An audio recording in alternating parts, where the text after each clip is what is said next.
एक स्ट्रॉबेरी के बीज को निकालकर सीधे मिट्टी में मत दबाना, वरना वह सड़ भी सकता है। 10वें दिन स्ट्रॉबेरी का बीज अंकुरित होकर बाहर निकलने लगा। नया उगा हुआ पौधा बहुत छोटा होता है। अगर ध्यान से न देखें तो कई लोग उसे घास समझकर उखाड़ देते हैं। 30वें दिन पौधे में असली पत्तियां निकलने लगी। उसकी छोटी छोटी पत्तियां किसी नन्हे हाथ जैसी लगती हैं। इसकी बढ़त को देखना बहुत मजेदार होता है। ज्यादा धूप पाने के लिए पौधा लगातार नई पत्तियां उगाता है। पत्तियां सूर्य की रोशनी, पानी और कार्बन डाइऑक्साइड की मदद से भोजन बनाती है। जैसे ही एक पत्ती बड़ी होकर फैलती है, दूसरी नई पत्ती निकल आती है। धीरे धीरे हर नई पत्ती पिछली से बड़ी होने लगती है। 97वें दिन इस स्ट्रॉबेरी पौधे में पहला फूल खिल गया। समय बीतता गया, नई पत्तियां और सफेद फूल लगातार आते रहे। फूल आने के बाद स्ट्रॉबेरी का फल धीरे धीरे बढ़ने लगा। बहुत से लोग नहीं जानते कि स्ट्रॉबेरी एक अनोखा फल है। जिस लाल भाग को हम खाते हैं वह असल में फूल का विकसित हिस्सा होता है और उसके ऊपर लगे छोटे छोटे दाने ही असली फल होते हैं। हर दाने के अंदर एक बीज छिपा होता है। एक स्ट्रॉबेरी पर लगभग 100 तक बीज हो सकते हैं। जब स्ट्रॉबेरी हरे रंग से लाल होने लगे तब समझो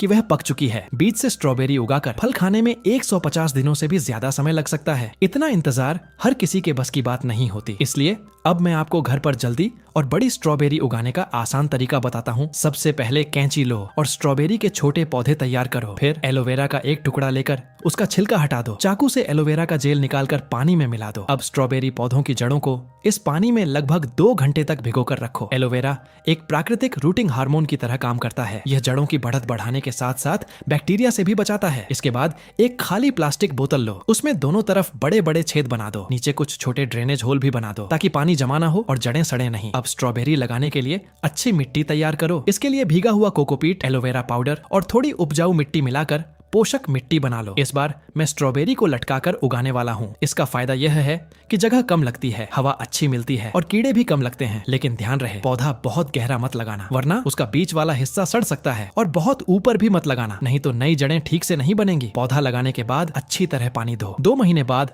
पौधों में लगी हरी स्ट्रॉबेरी लाल होने लगी। अगर समय पर उन्हें न तोड़ा जाए तो वे सड़ सकती हैं या चिड़ियाओं खा सकती हैं। अगर आप चाहते हो कि पौधे में ज्यादा फूल और फल आए तो हर 7 से 10 दिन में हल्का एलोवेरा घोल स्प्रे करो। 3 महीने बाद देखो ये लाल और बड़ी बड़ी स्ट्रॉबेरी कितनी सुंदर लग रही हैं। ये बाजार में मिलने वाली स्ट्रॉबेरी से बिल्कुल कम नहीं है, बल्कि घर पर उगाई गई स्ट्रॉबेरी ज्यादा ताजी और हेल्दी होती है। जब आप खुद उगाए हुए फल तोड़ते हो तो एक अलग ही खुशी और गर्व महसूस होता है। अगर आपके घर की बालकनी में थोड़ी भी धूप आती है तो आप आसानी से स्ट्रॉबेरी उगा सकते हो। तो क्या आपने स्ट्रॉबेरी उगाना सीख लिया? ऐसे ही मजेदार प्लांटिंग वीडियो देखने के लिए वीडियो को लाइक, सब्सक्राइब और कमेंट जरूर करना।